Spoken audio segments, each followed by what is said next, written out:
Hello नमस्कार श्रोताং बहुत दिনৰ মূৰত এটা ৰেচিপি ভিডিও লৈ আহিছো আনকালে ব্লগৰ মাজতে ৰেচিপি দেখাও আজি কেৱল ৰেচিপিৰ ভিডিও আনিছো আৰু মই আজি 5 মিহলি ডাইলৰ এটা ধুনিয়া তৰকা ৰেচিপি লৈ আহিছো আপোনালোকে ভাত বা ৰুটি লুচি সকলোৰে লগত খাব পাৰে তাৰ বাবে মই 5 বিধ ডাইল লৈছো আৰু সকলোৰে পৰিচিত আমাৰ ডাইল বিলাক মই লৈছো প্ৰথমে মসুৰ ডাইল ৰহৰ ডাইল অলপমান লৈছো মাটি ডাইল তাৰপৰ মই বুট ডাইলও ব্যবহাৰ কৰিছো বুট ডাইলটো স্কিপ নকৰিব কিন্তু দেই আৰু মই লৈছো মগু ডাইল আপোনালোকে গোটা মগু লব পাৰে মই ফলা মগু লৈছো যিকোনো এবিধ মগু ডাইল ললেই হল আৰু এই 5 বিধ ডাইল ধুনিয়াকৈ একেবাৰে তিয়াই ৰাখিব লাগিব কিন্তু এইখিনিতে এটা কথা মন কৰিবলগীয়া যে আমি গোটেই ডাইলখিনি একেলগতে তিয়াব নোৱাৰো কাৰণ আপোনালোকে চাওকচোন গোটেই 5 বিধ ডাইলৰ কিন্তু বাকলি নাই আকৌ ইয়াত দুবিধ ডাইলৰহে বাকলি আছে আৰু যেতিয়া বেছিকৈ বাকলি আহি যায় সবজিখিনিত বা ডাইলখিনিত বা তৰকাৰীখিনিত তেতিয়া খাবলৈ অকনমান মুখখনত বেয়া লাগে খহটা ভাব আহে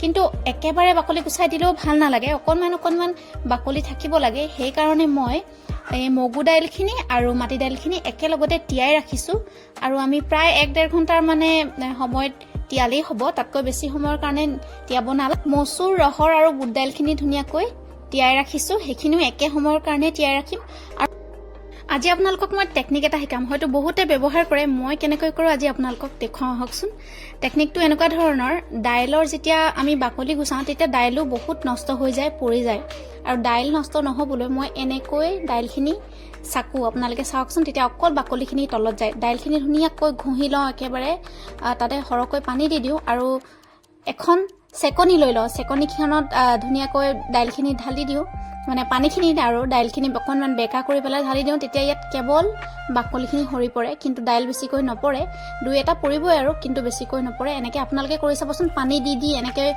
লৰাই বেকা কৰি দিব তেতিয়া বাচনটো বেকা কৰি দিলে যিখিনি পাতল মানে বাকলিখিনি পাতল অংশখিনি ধুনিয়াকৈ পৰি যায় আৰু কৰি চাব মই এই টেকনিকটো একদম বহুত দিনৰ পৰা ব্যৱহাৰ কৰি আহিছো আৰু এনেকৈ কৰিলে ডাইল একেবাৰে নষ্ট নহয় বাকলিখিনি চাওকচোন বাকলিখিনি একদম বেলেগ হৈ গ'ল আৰু অলপমান বাকলি ৰাখি থৈছো মানে ডাইলত লাগি থকাকৈ কাৰণ অকনমান কোলা ৰংটো আহিলে তৰকাখিনি খাই ভাল লাগে আৰু বাকিখিনি ডাইলো ধুনিয়াকৈ ধুই লৈছো আৰু বাকলিখিনি আপোনালোকে ইচ্ছা কৰিলে পেলাই দিব পাৰে নহলে বা গৰু সৰু যদি কিবা জীৱ-জন্তু আছে ইহঁতৰ দানাত দি দিব পাৰে আৰু এটা প্ৰেসাৰ কুকাৰ লৈছো প্ৰেসাৰ কুকাৰটো ধুনিয়াকৈ আটাইখিনি ডাইল একদম ধুনিয়াকৈ দি লৈছো আৰু ইয়াতে অকনমান পানী দিব লাগিব পানী বহুত বেছিকেও নিদিব আপোনালোকে চাউল মানে ভাত যেতিয়া বনাই তেতিয়া যিমানখিনি পানী দিয়ে তাৰ দুগুণ পানী দিব বহুত বেছি পানী দিলেও দিগদাৰ হৈ যায় আৰু ইয়াতে আপোনালোকে লং ইলাচি আৰু ডালচিনি ধুনিয়াকৈ দি দিব তেতিয়া গোন্ধটো একেবাৰে ধুনিয়া হৈ থাকে কাৰণ বইল হোৱাৰ সময়ত যেটো ফ্লেভাৰ আহে ন এটো একেবাৰে থাকিয়ে যায়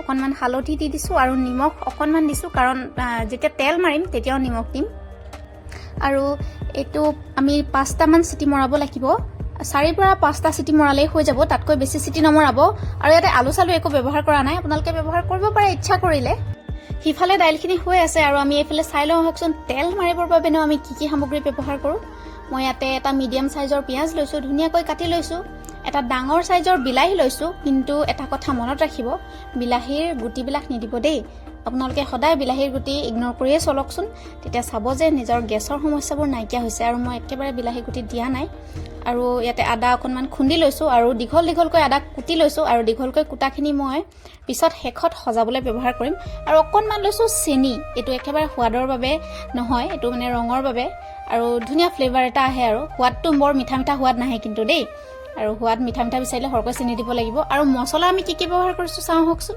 ইয়াতে লৈছো মই মেগি মছলা আৰু জলকীয়া লৈছো দেই দুটা ফালি লৈছো দীঘলকৈ আৰু অকনমান জিৰা লৈছো গোটা জিৰা ইয়াতে মই জিৰা বা ধনিয়াৰ গুৰি ব্যৱহাৰ কৰা নাই আৰু ইফালে 5 ফুৰণ ধুনিয়াকৈ ৰোষ্ট কৰি খুন্দি লোৱা আছিল আৰু বেলেগ বিশেষ একো নাই নিমখ আৰু হালধি মানে সামগ্ৰী আৰু ইমানকন সামগ্ৰীয়ে ধুনিয়াকৈ তেল মাৰিলে ডাইলখিনি খাই বৰ সুন্দৰ হৈ উঠে বহুত ধুনিয়া গোন্ধ হয় খায়ও বহুত ভাল লাগে আপোনালোকে এবাৰ ট্ৰাই কৰি চাব আৰু এইফালে আমাৰ ডাইলখিনি হৈ গ'ল আৰু এতিয়া ডাইলখিনি কেনেকুৱানো হৈছে চাও হকচোন ডাইলখিনি ধুনিয়াকৈ সিজি গৈছে বেছি মানে পেটপেটিয়াকৈ সিজা নাই একদম মানে কোমল হৈ ভেদেলি হৈ যোৱা নাই ধুনিয়াকৈ নিজৰ শেপ সাইজতে আছে কিন্তু ডাইলখিনি হিজিলে ধুনিয়াকৈ হিজিলে নিজৰ শেপ সাইজতে আছে কিন্তু দেই নিজৰ অবয়বটো নিজৰ ৰূপটো হলনি কৰা নাই এতিয়া এখন কেৰাহী লওঁ কেৰাহীখনত মই মিঠাতেল দিছো আৰু ইয়াতে তেলখিনি গৰম হোৱাৰ পাছত মই চেনি দি দিছোঁ। চেনিখিনি দি দিয়াৰ লগে লগে যিখিনি আমি মছলা মানে যিখিনি তেল মৰাৰ বস্তু ভাজিম সেই সামগ্ৰীখিনি এটা ধুনীয়া ৰং ল'ব। আৰু ইয়াতে মই প্ৰথমতে দি দিছোঁ পিঁয়াজখিনি আৰু আদা যিখিনি মই খুন্দি লৈছিলোঁ আৰু অকণমান এইখিনি ভাজি ল'ম 1 মিনিটমান। তাৰ পাছতে ইয়াত মই বিলাহীখিনিও যোগ কৰি দিম। আৰু এটা কথা দেই, মই জিৰা দেখুৱাইছিলোঁ যে জিৰা কিন্তু দিয়া নাই, আপোনালোকে মন কৰিছে নহয়, মই তেলত কিন্তু জিৰা দিয়া নাই। কাৰণ তেলত যেতিয়া জিৰা দি দিওঁ তেলখিনি খুব বেছি গৰম হৈ থাকে আৰু যেতিয়া জিৰাখিনি দি দিওঁ জিৰাখিনি অকণমান জ্বলি যোৱাৰ দৰে হয় আৰু তেতিয়া জিৰাৰ পৰা অলপমান বেলেগ ধৰণৰ এটা গোন্ধ আহে। সেইটো গোন্ধ হয়তো বহুতে ভাল পায়, কিন্তু মই সেই গোন্ধটো খুব বেয়া পাওঁ। মই কিবা অকত লাগে। মই মানে গোন্ধৰ ক্ষেত্ৰত মই বহুত বেছি পাৰ্টিকুলাৰ হয়। মই পটককৈ গোন্ধ পাওঁ, গোন্ধ মানে একদম ধৰিব পাৰি যাওঁ এইটো এনেকুৱা বস্তু এনেকৈ দিয়া হৈছে সেইকাৰণে এনেকুৱা গোন্ধাইছে আৰু মই সহ্য কৰিব নোৱাৰোঁ।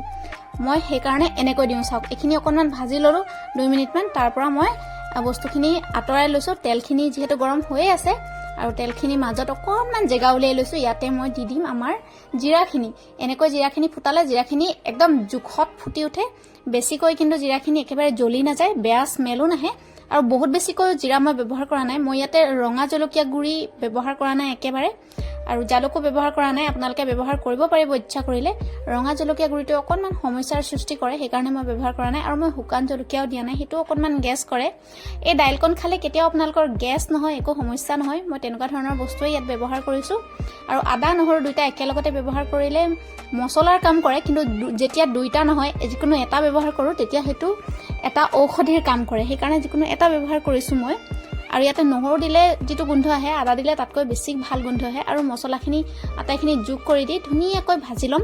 এইখিনিয়ে যেতিয়া তেল এৰিব তাৰ পাছত ইয়াতে আমি দাইলখিনি সামগ্ৰীখিনি প্ৰায় সিজি গৈছে, ধুনীয়াকৈ তেল এৰিবলৈ আৰম্ভ কৰিছে। চাওকচোন, একেবাৰে অকণমান কোমল কোমল হৈ গৈছে। কোমল কোমল হৈ গ'লে কি হয় জানেনে, অকণমান গাঢ় হৈ যায়। আৰু ইয়াতে আমি দাইলখিনি দি দিছোঁ আৰু তেতিয়া টেক্সচাৰটো ধুনীয়া হয়, অকণমান গাঢ় হৈ যায়। আৰু পিঁয়াজবোৰ গোটা গোটাকৈ ওলাই থাকিলে ভাল নালাগে। পিঁয়াজ আৰু বিলাহী সেইবিলাক ধুনীয়াকৈ সিজি যেতিয়া মিলি যায় ধুনীয়া ৰঙো আহে আৰু খায়ো ভাল লাগে।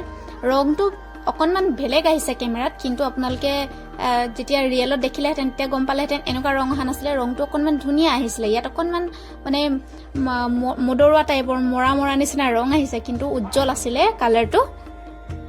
আমাৰ দাইল প্ৰায় ৰেডি হৈ গৈছে। শেষত অকণমান ধনিয়া ছটিয়াই দিম। আৰু সজাবৰ বাবে মই ইয়াতে ব্যৱহাৰ কৰিছোঁ দীঘলকৈ কটা আদা।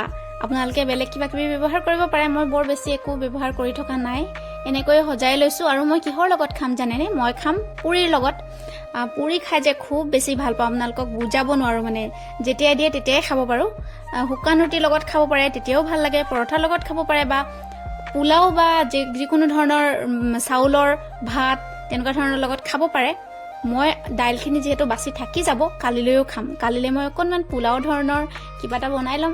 আৰু মই ফেচবুকত ফটো আপডেট দিমেই নহয়, আপোনালোকে গম পাবই নহয়। আৰু এয়া চাওকচোন, ধুনীয়াকৈ সজাই লৈছোঁ। যদি ভাল লাগিছে ৰেচিপিটো এবাৰ ট্ৰাই কৰি চাব। মোক যদি ফ'ল' কৰা নাই ফেচবুকত আৰু যদি ইউটিউবত ছাবস্ক্ৰাইব কৰা নাই তেনেহ'লে কৰি থৈ যাওক। তেতিয়াহে মোৰ ভিডিঅ'বোৰ আপলোড কৰি ভাল লাগিব, মই উৎসাহ পাম। আৰু ভাল লাগিলে সকলোৰে লগত শ্বেয়াৰ কৰি থৈ যাব। কমেণ্ট এটাও দিব পাৰে আপোনালোকে যদি ইচ্ছা কৰে। ইমানখিনিলৈকে চোৱাৰ বাবে ধন্যবাদ। আজিলৈ আহোঁ দিয়ক। Love you all, take care, bye bye. আকৌ নতুন ভিডিঅ'ত লগ পাম।